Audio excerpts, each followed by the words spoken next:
Good evening, sleepless historian, and welcome back to Sleep with Josh.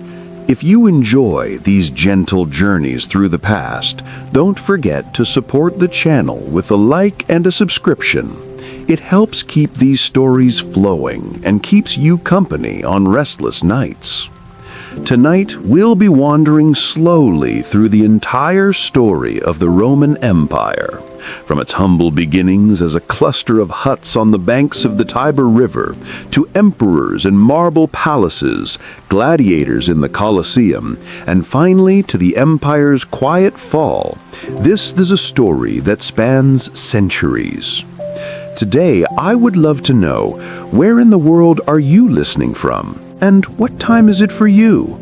Whether you're lying in the dark, eyes heavy with sleep, or quietly escaping into the past, this moment is yours. Breathe deep, get comfortable, let your mind drift across time. This is a story over 2,000 years in the making, and tonight it's all yours. Let's begin.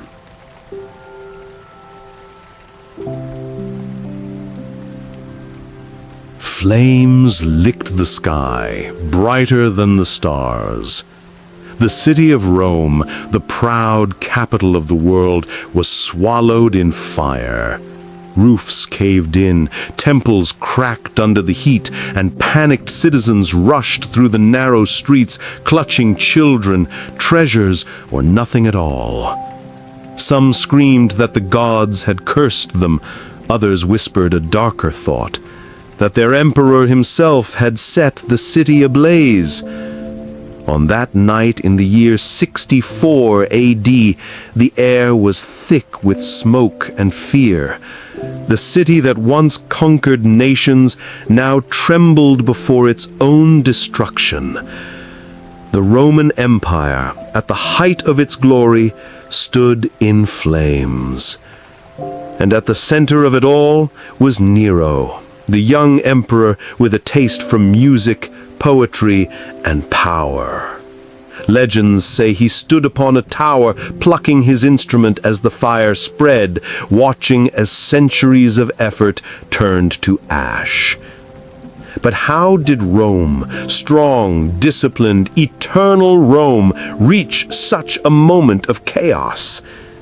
The answer lies not in fire, but in the slow, winding story that began long before Nero was born. Long before marble palaces and legions in shining armor, there was nothing but a muddy river, scattered huts, and a legend of two brothers, Romulus and Remus. Two infants left to die on the banks of the Tiber, saved by a she-wolf's milk. They grew into fierce young men, determined to build a city of their own. But fate is cruel. The brothers quarreled, and Romulus killed Remus with his own hand. On that day, Rome was founded not in glory, but in blood. The little settlement that Romulus ruled grew into a kingdom. 7 kings in total would reign, each leaving a mark. Walls, drains, temples, and customs. Some were loved, some hated, all powerful. Yet the Romans, restless as always, grew tired of kings. They rose up, cast out their last monarch, and declared a republic. For centuries after, Rome was no longer ruled by kings, but by senators. Stern men in white togas, their sandals dusty from pacing the forum. They argued, schemed, and compromised, weaving laws that bound the growing city together. Rome was still small, but ambitious. War after war expanded its borders, first against neighbors, then against mighty powers like Carthage. The Punic Wars nearly broke Rome, but also made it unstoppable. Out of them came heroes like Scipio Africanus, men who turned battles into legend. Yet Rome's strength bred hunger, and hunger bred rivalry. Senators clashed not just with words, but with swords. Generals, once servants of the state, grew too powerful, their armies loyal not to the Republic, but to them alone. And then came Julius Caesar. Brilliant, ambitious, adored by his soldiers and feared by his rivals. His march across the Rubicon shattered centuries of tradition. "The die is cast," he said, stepping into history. Civil war followed, and with it the slow death of the Republic. When Caesar finally stood as dictator for life, the Senate's daggers found him. He fell at their feet, betrayed by friends, his blood staining the stones of the chamber. But the story did not end with Caesar's fall. His heir, young Octavian, later called Augustus, took the shattered pieces of Rome and rebuilt them into something greater, an empire. A system that stretched from Britain to Egypt, from Spain to Syria. The Republic was gone. Rome was no longer a city among equals. It was the master of the world. And yet, just as Rome reached its peak, whispers of weakness began to circle. Emperors grew decadent, armies restless, people uncertain. The fire under Nero was not just wood and flame, it was a warning that even the mightiest empire can tremble.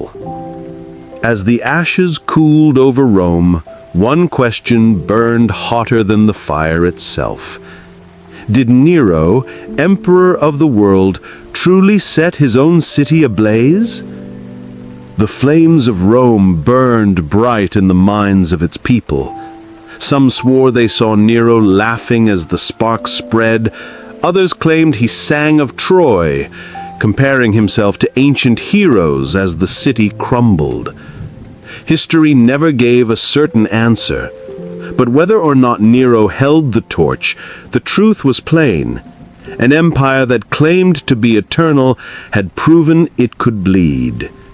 Yet to understand the fragility of that moment, we must wander back to the days before emperors and marble palaces, when Rome was no more than a handful of huts on a hill. It begins with a river and a wolf. Two infants lay abandoned on the muddy banks of the Tiber, left to die by a jealous king. The story says that a she-wolf, guided by fate, took pity on them. She nursed them, kept them alive, and set them on a path that would shape the world.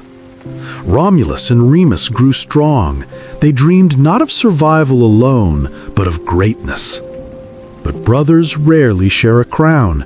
As they argued over where their city should rise, pride overcame blood. Romulus struck his brother down and stood over his lifeless body. With his hands still stained by that first crime, Romulus founded Rome. The city of blood grew quickly, but not peacefully. To fill its streets, Romulus invited wanderers, exiles, and fugitives. Rome became a refuge for the unwanted, a gathering of ambition, hunger, and desperate hope. But when the city lacked women, Romulus devised a cruel answer.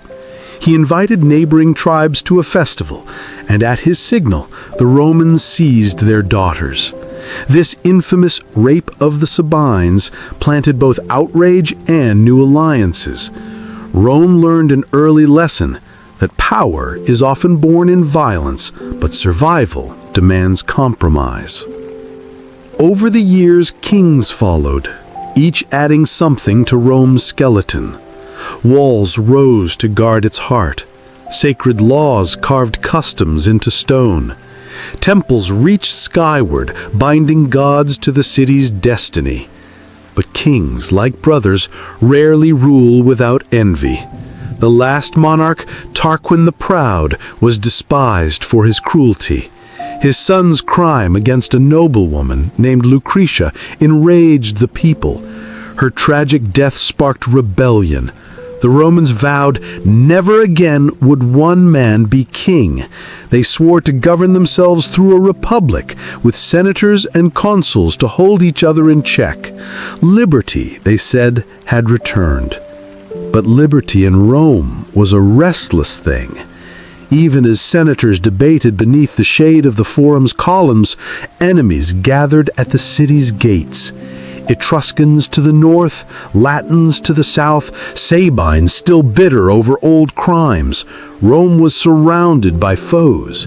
Its survival seemed impossible, and yet somehow the little republic endured.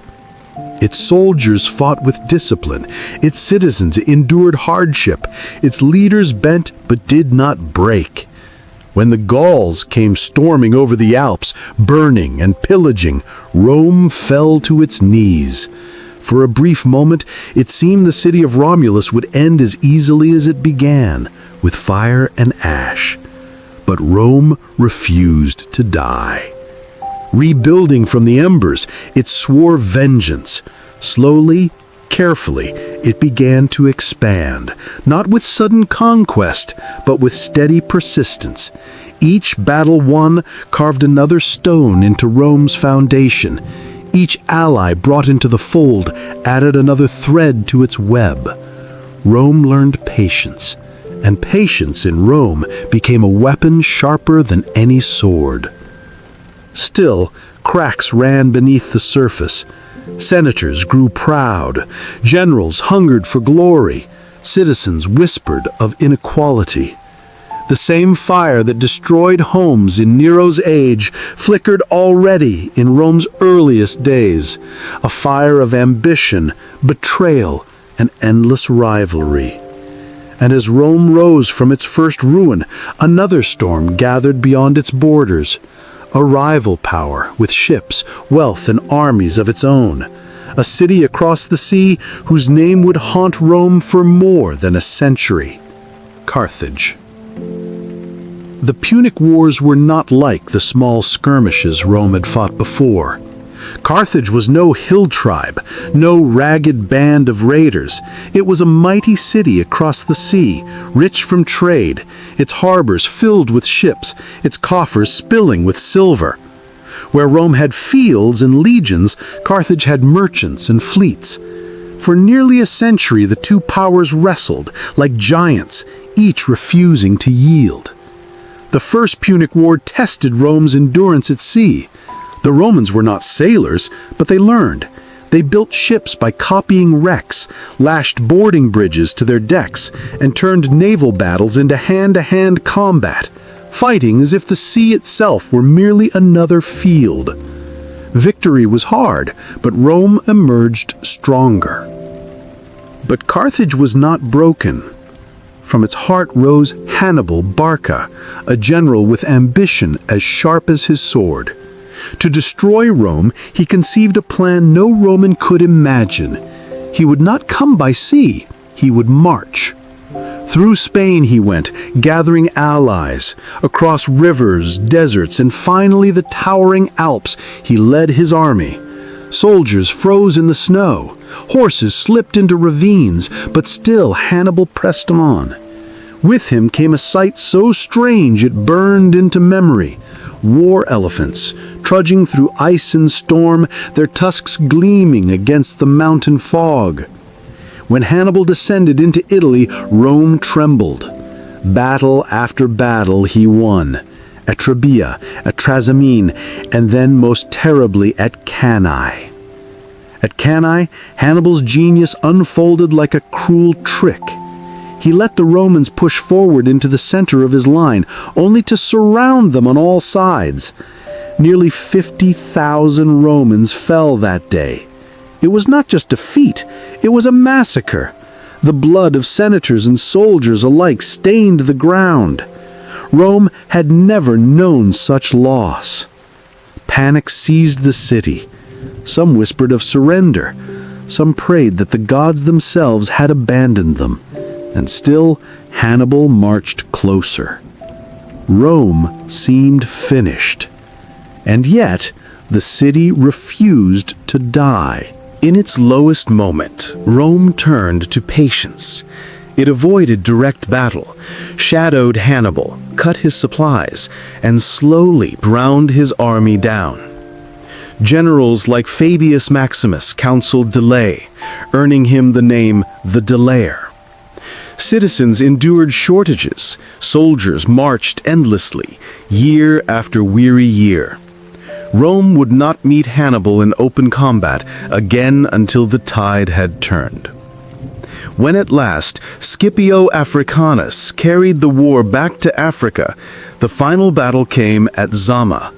Hannibal, the terror of Italy, was defeated on his own soil. Carthage fell to its knees, humbled but not destroyed. The Punic Wars raged on with more blood, more sieges, more cruelty. In the end, Carthage's fate was sealed. Its fields were burned, its walls broken, its people sold into slavery.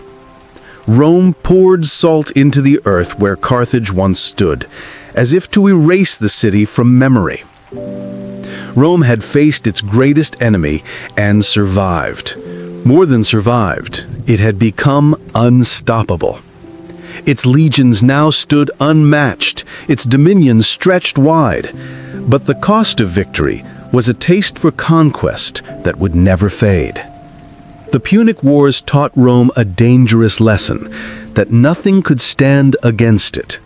And as the Republic swelled with wealth and slaves, another war began. Not against Carthage, but within Rome itself. Senators whispered, generals plotted, and ambition burned hotter than any foreign fire. Rome had crushed Carthage, conquered Greece, and stretched its reach across the seas. Victories poured in like a flood, and with them came gold, slaves, and land. But glory is a double-edged sword. What Carthage could not do with elephants, Rome's own ambition would achieve with daggers. The wealth of conquest did not flow evenly. Senators grew rich, their villas gleaming with marble stolen from foreign temples. Meanwhile, ordinary citizens, once proud farmers, returned from war to find their land swallowed up by estates run by slaves.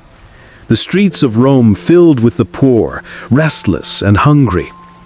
It was then that reformers rose.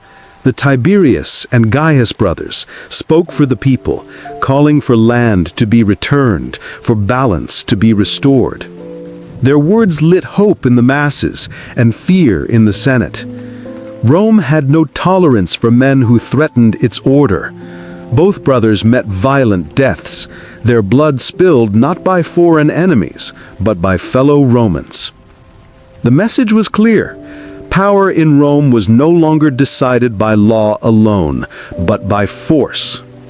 Soon, generals learned this lesson well. Armies became less loyal to the Senate and more devoted to the men who led them. Marius and Sulla, rivals in ambition, plunged Rome into civil war. Legions marched against their own city. Streets ran with Roman blood. Though Sulla seized power and declared himself dictator, his rule was only a pause in the storm. Out of this chaos emerged new figures, ambitious, cunning, larger than life. Pompey the Great, a general adored for his victories. Crassus, the richest man in Rome, who tried to buy eternal glory with gold. And then Julius Caesar. Caesar was unlike the others. He was a man of charm, of brilliance, of relentless ambition. He won loyalty not just with coin, but with charisma. His soldiers adored him, his enemies feared him, and the people of Rome cheered his name. Together, Pompey, Crassus, and Caesar formed a secret alliance, the First Triumvirate. They carved up Rome's power among themselves, each feeding his own ambitions. But alliances built on greed are fragile. Crassus fell in battle, Pompey drifted toward the Senate, and Caesar, victorious in Gaul, grew too powerful to ignore. The Senate ordered him to lay down his command and return to Rome as a private man.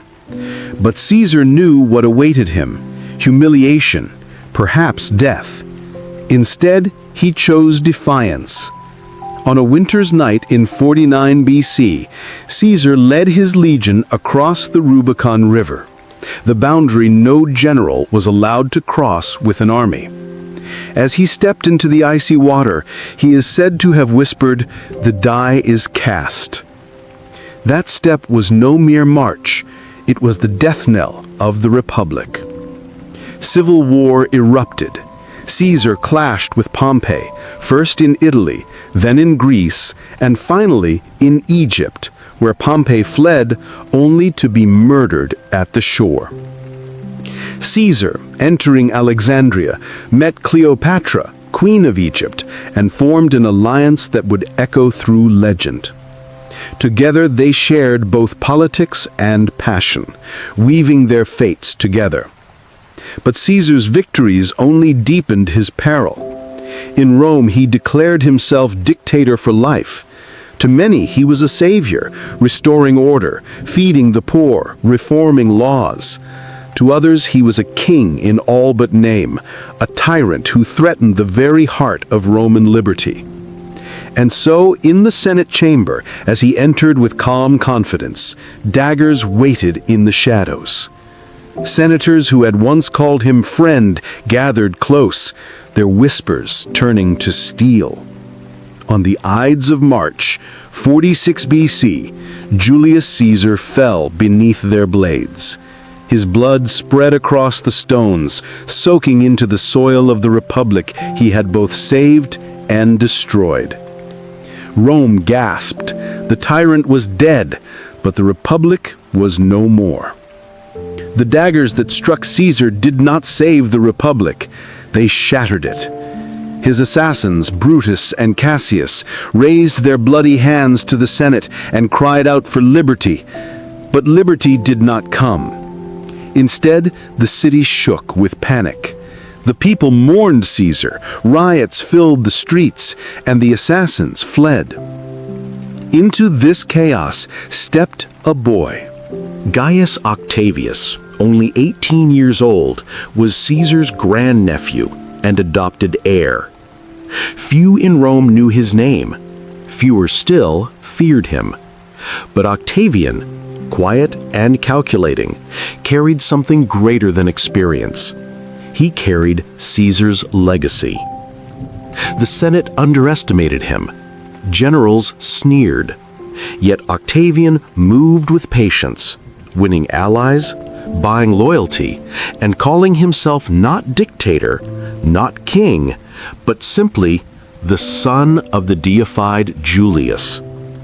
Caesar was gone, but through Octavian, his shadow lived on. But he was not alone. Mark Antony, Caesar's trusted lieutenant, sought to inherit the mantle of leadership. His fiery speeches stirred the people. His soldiers followed him loyally, and his heart was captured by Cleopatra, the Queen of Egypt. Rome now had two heirs to Caesar's power, and neither would yield. To settle the storm, a fragile truce was made. Octavian, Antony, and a lesser figure named Lepidus formed the Second Triumvirate. Together, they hunted down Caesar's assassins. At Philippi, Brutus and Cassius fell, their dreams of restoring the Republic buried with them. But victory only deepened division. Lepidus faded into irrelevance, leaving Octavian and Antony to stare each other down across the Mediterranean. Rome was not large enough for them both. Antony's heart beat in Alexandria, where Cleopatra's throne glittered under Egyptian sun. Rome saw this not as love, but betrayal. To them, Antony was giving away Roman power to a foreign queen. Octavian fanned the flames of outrage, painting himself as the defender of Roman virtue, Antony as a traitor. The conflict became inevitable. At Actium in 31 BC, the two sides clashed in a great naval battle. Cleopatra's fleet, alongside Antony's, faced Octavian's forces.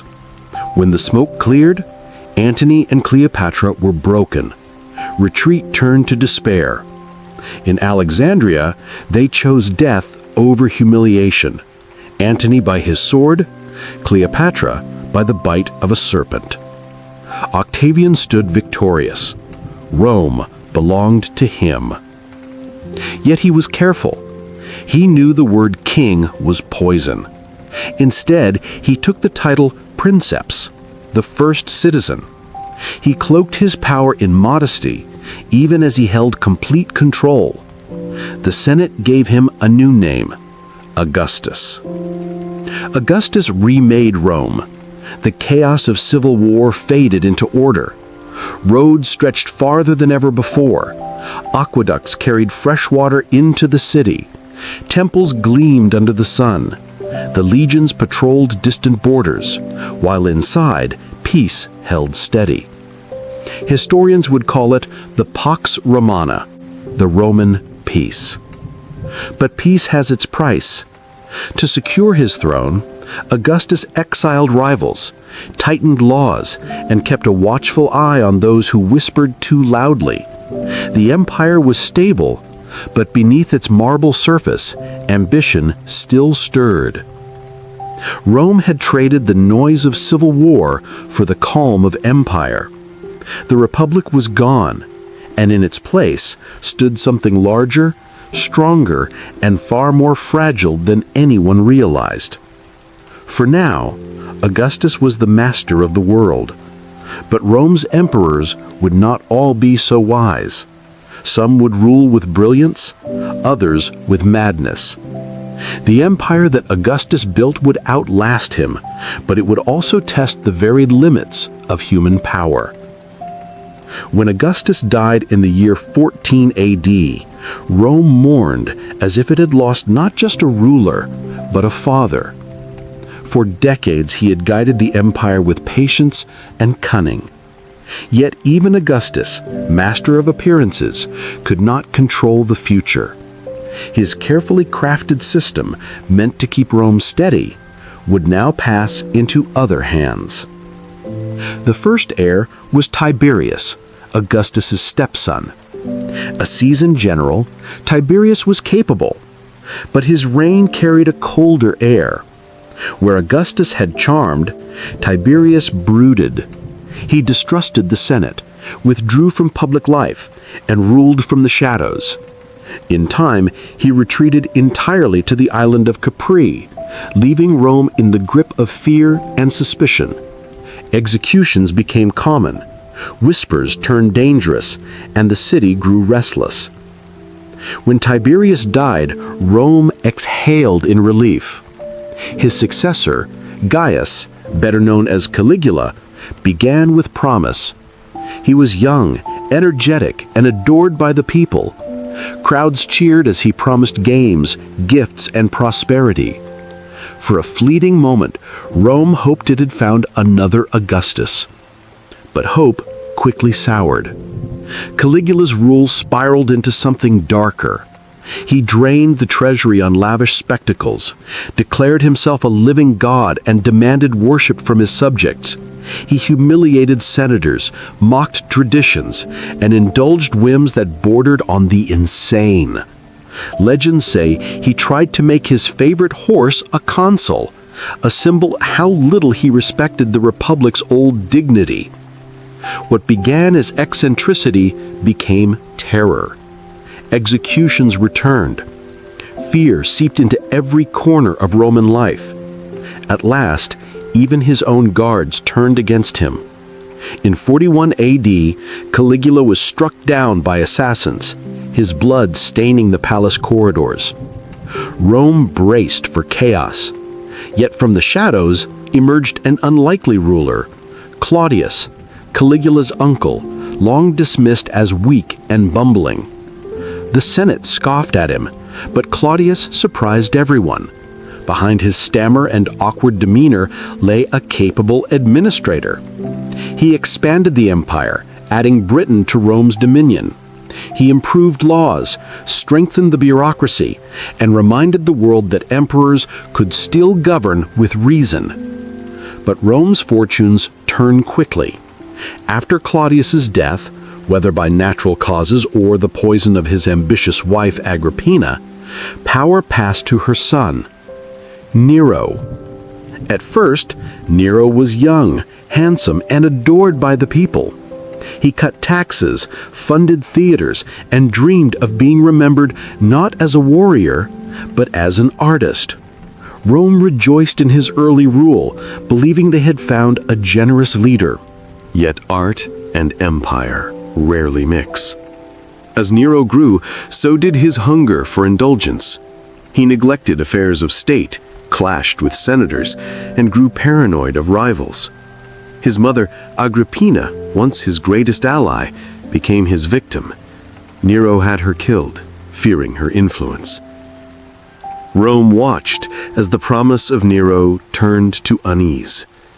His love of music and performance consumed him, while the machinery of empire began to rust.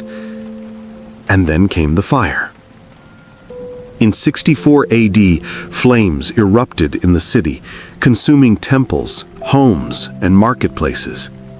6 days of smoke and ruin left much of Rome in ash. The people suffered, the streets filled with despair, and rumors spread like sparks in the wind. Nero had done nothing to stop it. Worse, some whispered he had ordered it.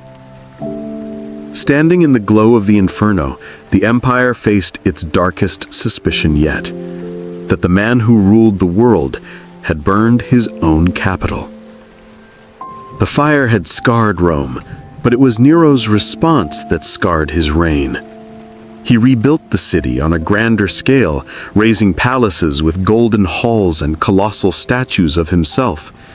He filled the void with entertainment, with music and theater, with endless performances where he demanded applause. To fund it all, he drained the treasury, taxed the provinces mercilessly, and seized the wealth of nobles who dared whisper against him. The people's faith withered. Senators plotted in secret. Even generals at the edges of the empire began to stir with ambition. Rome, which once bent nations to its will, now bent beneath the weight of its own ruler. In 68 AD, rebellion ignited. The governor of Gaul, Vindex, declared defiance. In Spain, the seasoned general Galba followed. Nero's own legions faltered. His once loyal guards abandoned him. The Senate declared him a public enemy. Alone, betrayed, Nero fled the city he had ruled as a stage. In a villa outside Rome, he pressed a dagger to his throat. Trembling, he muttered his final words. "What an artist dies in me."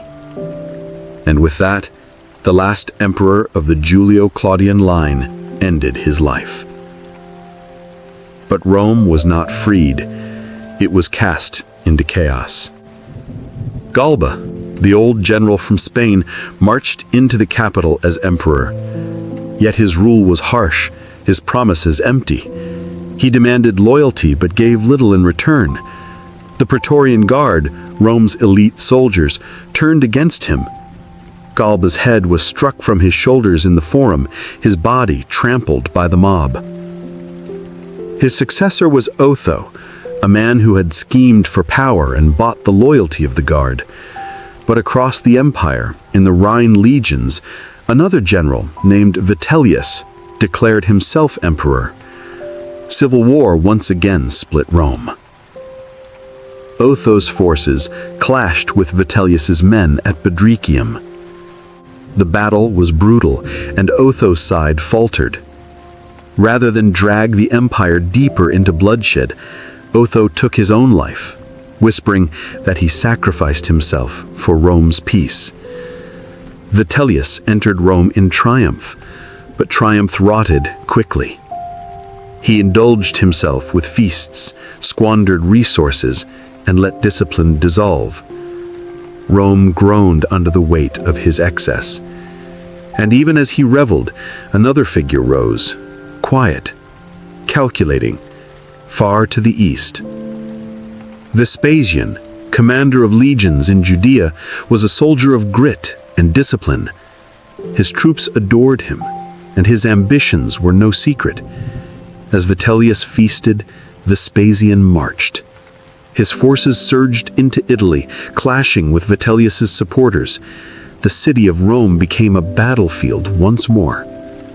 When Vitellius was dragged from hiding, begging for his life, he was slaughtered in the streets. His body was dumped into the Tiber.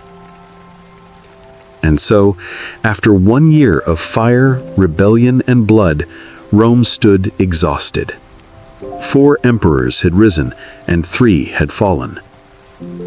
Out of the ashes, Vespasian alone remained.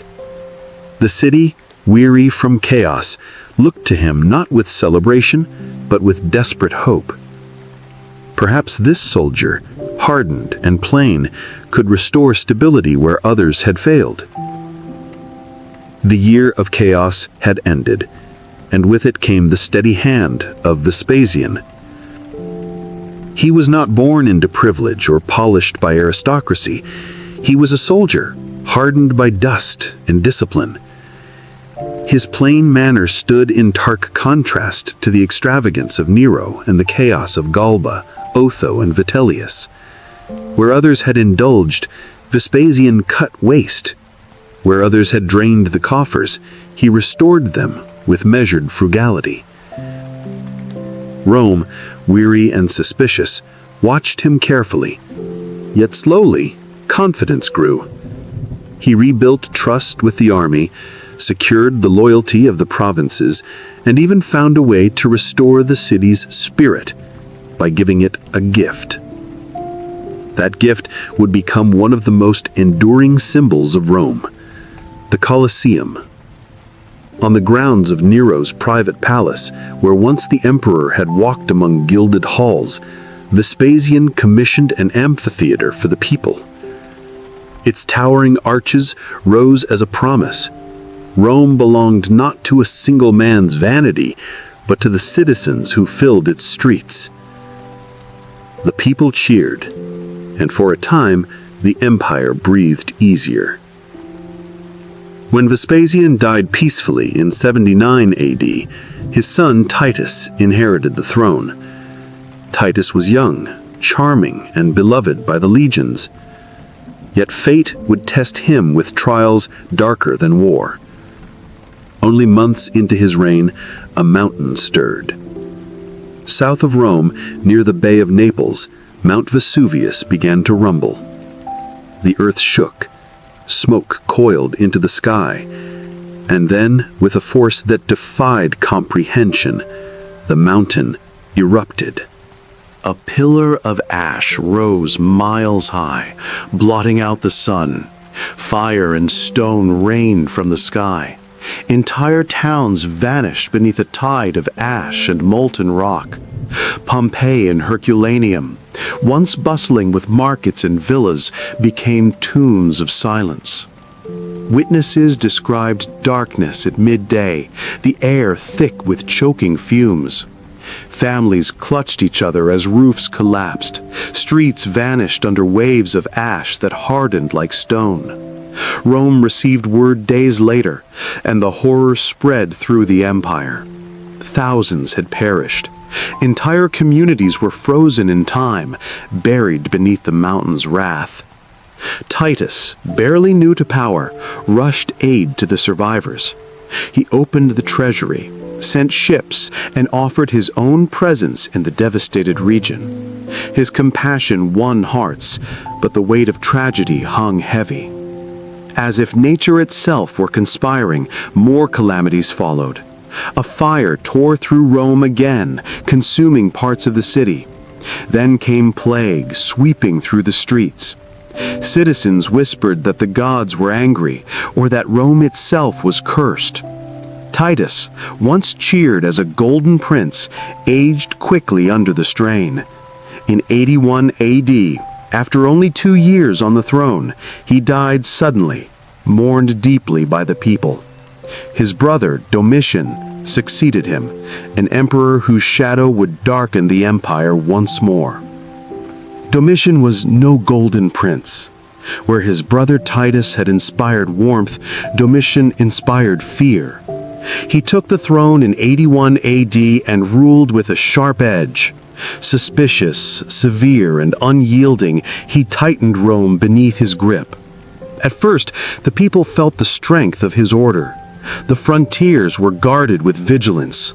Roads were repaired. Administration was efficient, even ruthless. The empire's borders held firm, and Domitian presented himself as a new kind of emperor. Disciplined, austere, and unafraid to cut away weakness. But order built on fear is fragile. Domitian distrusted the Senate, treating its members as pawns.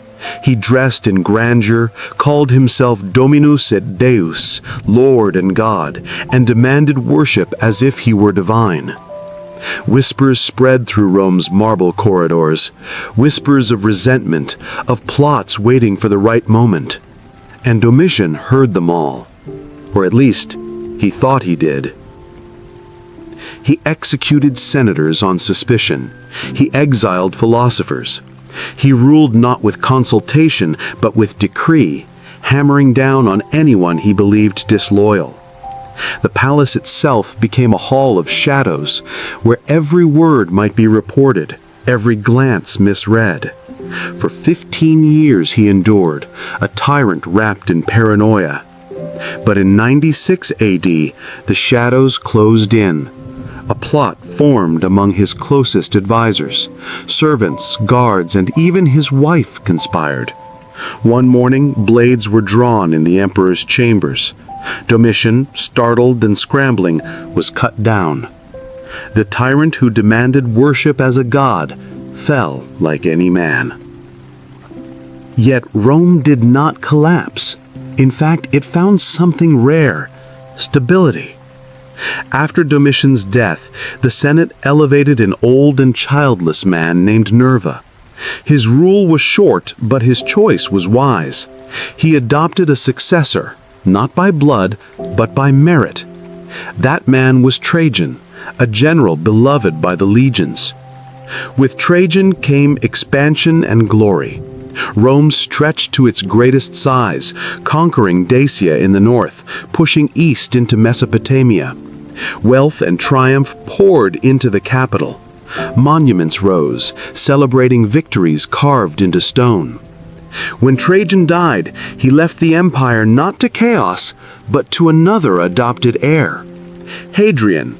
Unlike Trajan, Hadrian sought not conquest, but consolidation. He toured the empire, inspecting its provinces, fortifying borders. In Britain, he ordered the construction of a massive wall, marking the line where Rome ended and the wildlands began. After Hadrian came Antoninus Pius, a ruler of peace and prosperity. His reign was calm, his administration wise, and Rome thrived. And after him came Marcus Aurelius, the philosopher-emperor, who scribbled his thoughts in quiet moments of reflection, words that still echo today. These men, together, would be remembered as the 5 good emperors, presiding over a century of relative peace and stability. But even golden ages hold shadows. For while Marcus Aurelius sought wisdom, storms gathered at the borders. The barbarians pressed harder. The empire's wealth strained under constant defense. And his son, the young Commodus, waited in the wings, ready to inherit the throne. The empire held its breath as Marcus Aurelius, the philosopher king, closed his eyes for the final time in 180 AD. His reign had been one of wars and wisdom, his mind filled with meditations on duty and virtue. But as his body grew still, power passed not to another adopted heir, not to another tested leader, but to his own son. Commodus was young, striking, and eager, and Rome soon discovered that he was nothing like his father. At first, the empire rejoiced. Peace was declared, and the legions, weary from endless wars along the Danube, returned home. Coins were minted, celebrations held. The people believed the Golden Age might continue. But inside the palace, a different story unfolded. Commodus, raised in privilege and untethered by restraint, saw the throne not as a burden of duty, but as a stage for himself. He abandoned the councils of wisdom, dismissing the Senate, surrounding himself with flatterers. He renamed months after himself, demanded statues, and posed as the new Hercules. He wore lion skins, carried a club, and declared himself the champion of Rome. And then he descended into the arena. Unlike emperors before him who sponsored games, Commodus wanted to be the spectacle. He strode into the Colosseum dressed as a gladiator, wielding sword and spear. Before tens of thousands of spectators, he fought wild beasts, though the animals were often tethered or weakened. He struck down opponents, men who dared not resist the emperor's blade. And when he triumphed, he demanded the adoration of the crowd. At first, the people gasped in awe, bewildered by the sight of an emperor fighting in the sand. But awe soured into unease. This was no noble ruler, but a showman, addicted to blood and spectacle. Behind the curtain, corruption seeped into every corner. Commodus trusted freedmen and favorites, men who plundered the treasury for their own gain. The Senate became a hollow shell, stripped of dignity. The empire's vast machine, once disciplined, groaned under neglect. Plots brewed, but Commodus grew more paranoid, more erratic. Executions mounted. Friends, allies, and even family members fell to his suspicion. Rome itself seemed to shudder as the emperor played gladiator while its foundations cracked. By 192 AD, whispers in the shadows grew louder. Senators, guards, and even his mistress turned against him. Poison failed, so they sent a wrestler. On a cold December night, as Commodus prepared to perform once more, an assassin strangled him in his chambers. The gladiator emperor gasped for breath, his reign ending not in the arena, but on the floor of his own palace. The death of Commodus in 192 AD should have brought calm. Instead, it unchained chaos. For the throne of Rome was not secure. It was a prize, glittering and deadly, and in 193 AD it would pass between hands as quickly as dice in a gambler's palm. First came Pertinax, a respected senator and soldier, chosen by the Senate to restore dignity. He tried to impose discipline on the Praetorian Guard, the emperor's own protectors who had grown fat on privilege, but they resisted his restraint. Barely 3 months into his reign, the guards stormed the palace. Pertinax fell beneath their blades, his body left as a warning. Then came a moment so shocking, so brazen, that Rome itself gasped. The Praetorian Guard, standing over the murdered emperor, decided to auction the throne. Before their camp, they shouted offers like traders in a marketplace. Whoever promised the greatest reward would be emperor. Didius Julianus, a wealthy senator, stepped forward. He offered each guard a vast sum of gold. The soldiers cheered, and Julianus was declared emperor. Not by right, nor by conquest, but by purchase. Rome was horrified. Citizens mocked him in the streets, senators sneered, and across the provinces, generals bristled. The empire was not a commodity to be bought and sold. Rebellion stirred in every direction. 3 men rose against him: Pescennius Niger in Syria, Clodius Albinus in Britain, and Severus in Pannonia. a hardened commander with fierce legions at his back. Didius, the emperor who had bought his crown, trembled. His authority collapsed as Severus marched swiftly toward Rome. The Senate, eager to save themselves, turned on Julianus. He was condemned and executed. His reign ended before it truly began. Now, Severus stood at the gates of Rome. His soldiers adored him, hardened by years of frontier campaigns. The Senate bowed, the Praetorian Guard submitted, and Severus took the purple. But the empire was not yet his, for Niger still held the east, and Albinus commanded the west. Civil war erupted, stretching across provinces and seas. Severus marched relentlessly, defeating Niger in the east and later clashing with Albinus in Gaul.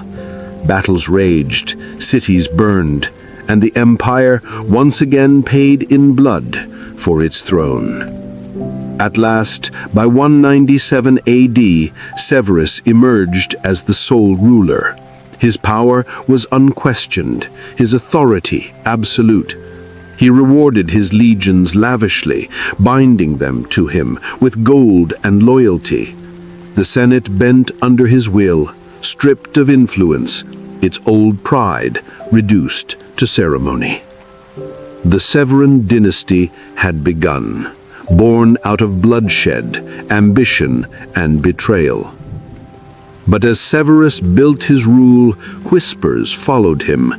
He had strengthened the army's hand beyond measure, binding Rome's fate not to the Senate or the people, but to the shifting loyalty of soldiers.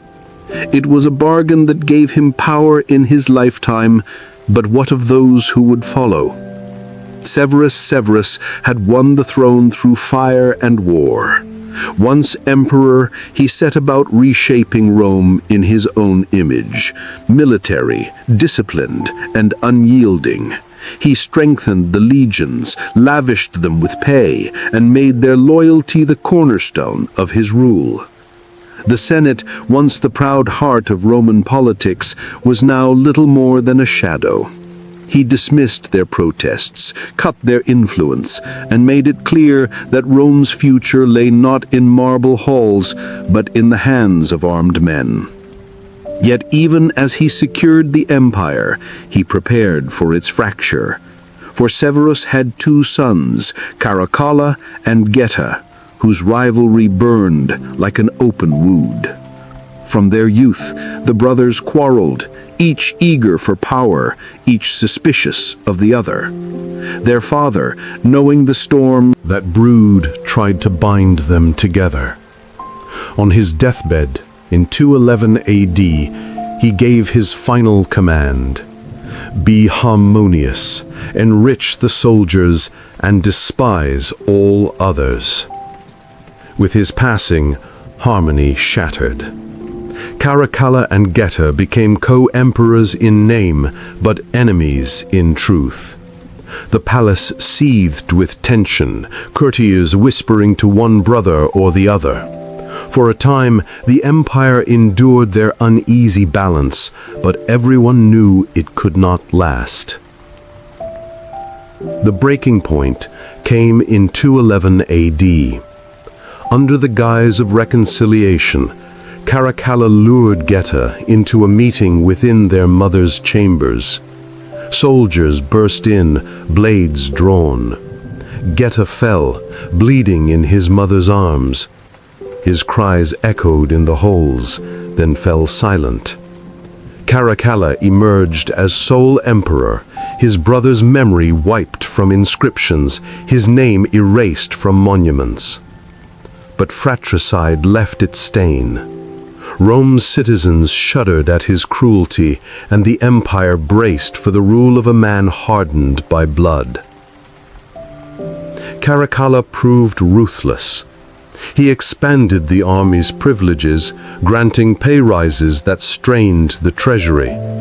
To balance the scales, he issued the Constitutio Antoniniana, granting Roman citizenship to nearly all free inhabitants of the empire. On the surface, it was a gesture of unity. In truth, it widened the tax base, ensuring more gold flowed into imperial coffers. But his reign was not one of peace. He waged campaigns against Germanic tribes, marched into Parthia, and carried Rome's banners with relentless aggression. Yet behind the armor, paranoia gnawed at him. He executed rivals, silenced critics, and ruled through fear. In 217 AD, while on campaign in the east, Caracalla's life ended abruptly. A disgruntled soldier struck him down on the roadside. The emperor, who murdered his brother and bled his empire for soldiers' loyalty, fell not in glory, but in dust, betrayed by his own. His death plunged Rome into another whirlpool of uncertainty. Generals, soldiers, and politicians scrambled for the throne, each grasping for power in the chaos. The Severan dynasty staggered forward through Elagabalus and Alexander Severus. Youthful rulers propped up by armies and advisors, their reigns marked more by instability than strength. The empire, once held together by discipline and vision, now swayed on the fragile balance of military power and imperial whim. The death of Alexander Severus in 335 AD opened the floodgates to an era unlike anything Rome had ever faced. It was the beginning of the crisis of the 3rd century. A storm of invasions, civil wars, plagues, and economic collapse that shook the empire to its core. For nearly 50 years, emperors rose and fell with dizzying speed. Some ruled only weeks before being struck down by rivals. Generals declared themselves Augustus in one province, while another emperor clung to power in Rome. The frontiers buckled under relentless assault. Goths in the north, Persians in the east, Germanic tribes pressing ever closer. The ununited empire fractured. Breakaway states emerged, the Gallic Empire in the west, the Palmyrene Empire in the east. For a moment, Rome seemed destined to dissolve entirely, its grandeur scattered like dust across the provinces. But out of the chaos rose a soldier with vision, Diocletian. In 284 AD, he seized the throne and understood what so many before him had ignored. Rome was too vast, too heavy for one man to rule. Diocletian divided the empire, creating the Tetrarchy, 4 rulers, 2 senior emperors and 2 juniors sharing the burden of governance. For a time, the system worked. Borders were defended, order restored, the economy stabilized. Yet division, once introduced, could not easily be undone. Then came Constantine, a name that would reshape Rome forever. Emerging from the chaos of the Tetrarchy's collapse, Constantine seized sole power after the Battle of the Milvian Bridge in 312 AD, claiming victory under the symbol of the Christian cross. With his rise came a transformation not just of empire, but of faith. Constantine legalized Christianity, once persecuted in shadows, and built a new capital, Constantinople, gleaming at the crossroads of Europe and Asia. Rome itself, ancient and proud, remained important, but the empire's center of gravity shifted eastward. For a time, stability returned, but beneath the marble, cracks widened. The Western Empire weakened, drained by invasions, debt, and political decay. By the 5th century, barbarian tribes pressed relentlessly. The Visigoths sacked Rome in 410 AD, the first time in nearly 800 years that the eternal city had fallen to a foreign foe. Shockwaves rippled through the world. Rome limped on, its emperors often puppets of generals or invaders. Provinces slipped away. The Vandals swept into North Africa. The Huns thundered into Europe under the terrifying Attila. Each year, the empire's circle grew smaller, its shadow dimmer. Finally, in 476 AD, the last Western emperor, Romulus Augustulus, was deposed. No battle, no grand finale of legions clashing, only a quiet transfer of power, as a boy emperor was set aside by the barbarian general Odoacer. The Western Roman Empire was gone. Yet in the East, the empire lived on.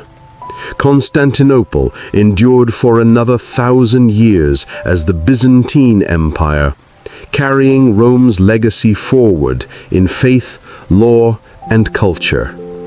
The Western Empire may have fallen, but Rome never truly died. Its roads still traced Europe. Its laws shaped kingdoms. Its language echoed in churches, courts, and books.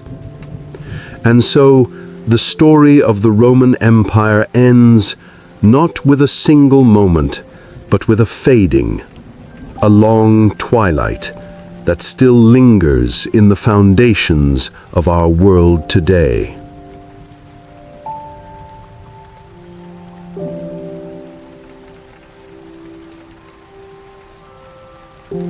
Flames licked the sky, brighter than the stars.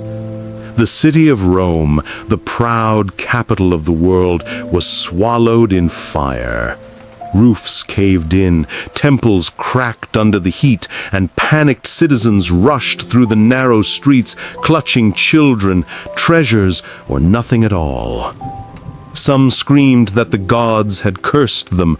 Others whispered a darker thought, that their emperor himself had set the city ablaze. On that night in the year 64 AD, the air was thick with smoke and fear. The city that once conquered nations now trembled before its own destruction. The Roman Empire, at the height of its glory, stood in flames. And at the center of it all was Nero, the young emperor with a taste for music, poetry, and power. Legends say he stood upon a tower, plucking his instrument as the fire spread, watching as centuries of effort turned to ash.